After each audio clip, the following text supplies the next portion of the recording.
pessoal do sexto ano, bom dia, boa tarde, boa noite, não importa qual é a hora que você está assistindo essa aula, tá?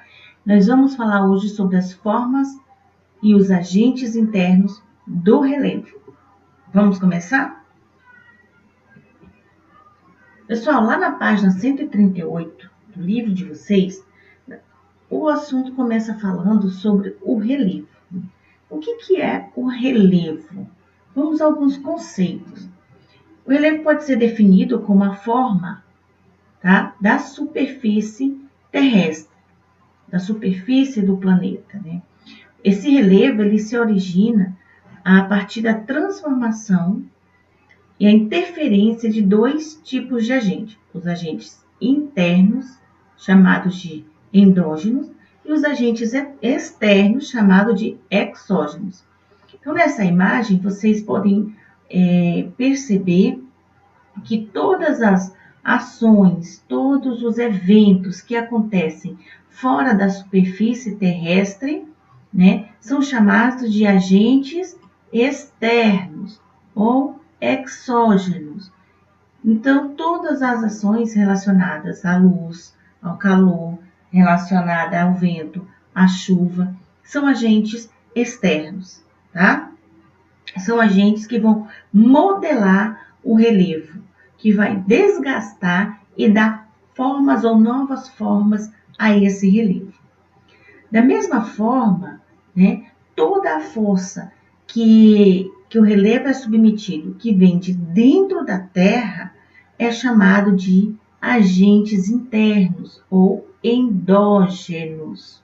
Tá? Então, eventos como movimento da placa tectônica, vulcanismo, né, derramamento de magma por falhas, o próprio movimento das placas tectônicas que pressionam uma contra a outra, tudo isso remodela, forma relevos, né, e de forma muito intensa, porque é desprendido uma força muito grande, uma temperatura muito grande, que modifica o relevo, a rocha matriz, dando novo formato a esse relevo. Então, a Terra ela não é estática, a superfície da Terra também ela não é estática, ela não é pronta, acabada, parada, ela está em constante movimento, em constante transformação, tá? Quero lembrar para vocês que o principal agente transformador do espaço, do relevo, não são os agentes externos nem os internos, mas o homem, tá certo? Bom, então, o relevo, ele corresponde a um conjunto de formações apresentadas pela litosfera. Então, essas formas elas são definidas pela estrutura geológica, né, combinada com as ações da dinâmica interna e externa da Terra. Então, o relevo ele tem vários tipos de estruturas, umas mais rígidas, outras menos rígidas, né? Umas que se desgastam mais rápido, como é o caso do relevo, né, com uma estrutura mais frágil, e outras que se desgastam, levam um tempo muito maior para se desgastar e formar um solo e um novo relevo a partir daí. Então, o relevo ele é o conjunto das formas da crosta terrestre. Tá? Nós vemos a Terra, a gente vê bonitinha, redondinha, perfeitinha. Tá? Mas essa é uma forma que ela é utilizada para facilitar o nosso estudo, porque a real forma da Terra ela não é essa. A Terra é toda deformada, tá? Bom, e essas formas de relevo, né, elas se manifestam desde o fundo dos oceanos até as terras imersas, ou seja, os continentes. E essas terras, elas são resultados da ação dessas forças endógenas, né, que são as internas, e exógenas, que são as externas, como eu falei anteriormente, tá bom? Bom, então é exatamente esse conjunto de formas nos levam aqui no Brasil a essas principais: planície, planalto, a depressão absoluta e relativa, tá? E as montanhas. Então, esse conjunto de formas, cada uma delas tem características específicas, e são esses vários tipos de forma da superfície terrestre, tanto continental quanto oceânica, é que vai dar forma ao relevo, tá? Dentro na universidade, a gente tem uma disciplina que chama geomorfologia, né?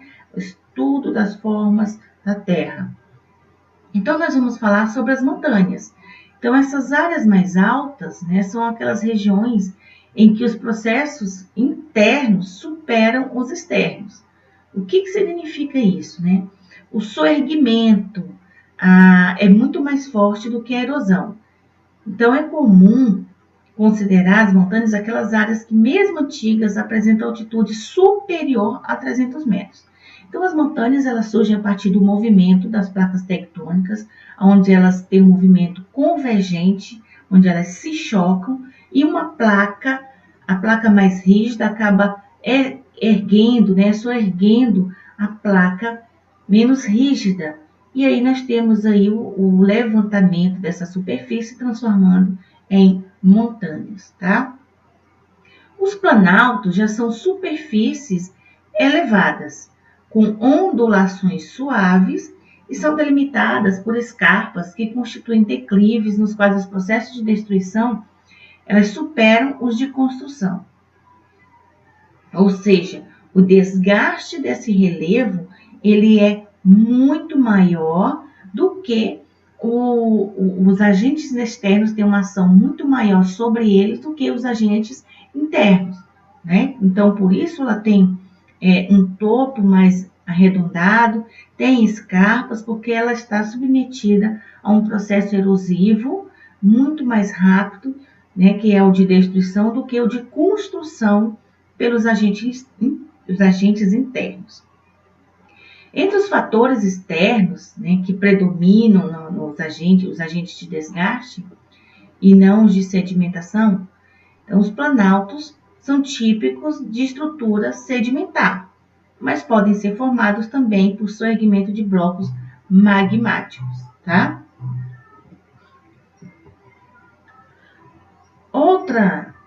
Outra forma de relevo, né, são as planícies, que são superfícies mais aplanadas, em que os processos de deposição superam os de desgaste.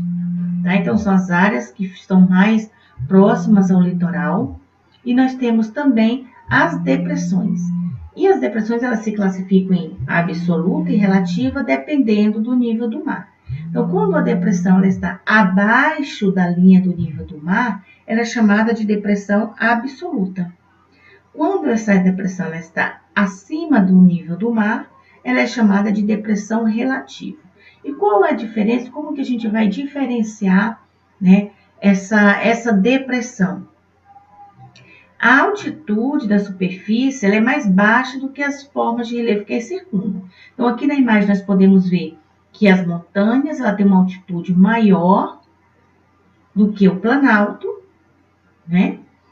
E a depressão ela tem a sua altitude é muito mais baixa do que o relevo vizinho, ou seja, do que o planalto e do que as montanhas, tá? Os agentes endógenos do relevo são responsáveis pela formação do relevo e pela criação, né, ou gênese. Então, vejam só. Vamos observar essas imagens aqui. Então, nós temos o tectonismo, tá? Ou diastrofismo. Ele é o principal criador, construtor do relevo. E ele atua na forma mais lenta e ela ocorre de duas formas. O tectonismo horizontal, ou orogênese, e o tectonismo vertical, ou epirogênese. Então, deixa eu voltar a imagem aqui. Nós temos aqui o movimento dessas placas tectônicas, o tectonismo, tá? E essas placas tectônicas, elas podem surgir, se movimentar e haver um derramamento do magma nessas regiões, formando aí um novo relevo.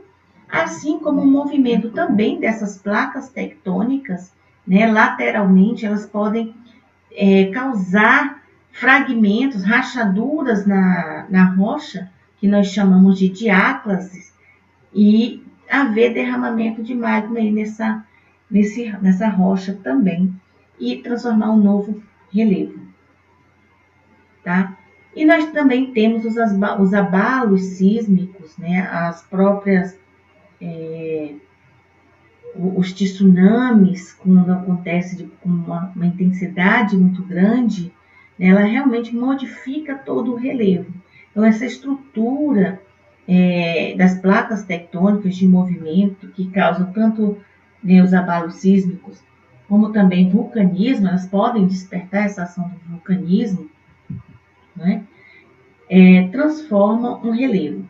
Todas essas forças, vocês podem perceber que são forças que surgem de dentro da Terra, a partir da superfície terrestre. Então, são esses eventos que são chamados de agentes endógenos, tá? Pessoal, hoje nós ficamos por aqui, tá certo? Quero lembrar vocês, de forma muito importante, tem atividade da página 147 e 148. E o conteúdo não acabou, não. Nós vamos dar sequência na nossa próxima aula, tá certo? Beijo para vocês, fiquem com Deus e até o nosso próximo encontro.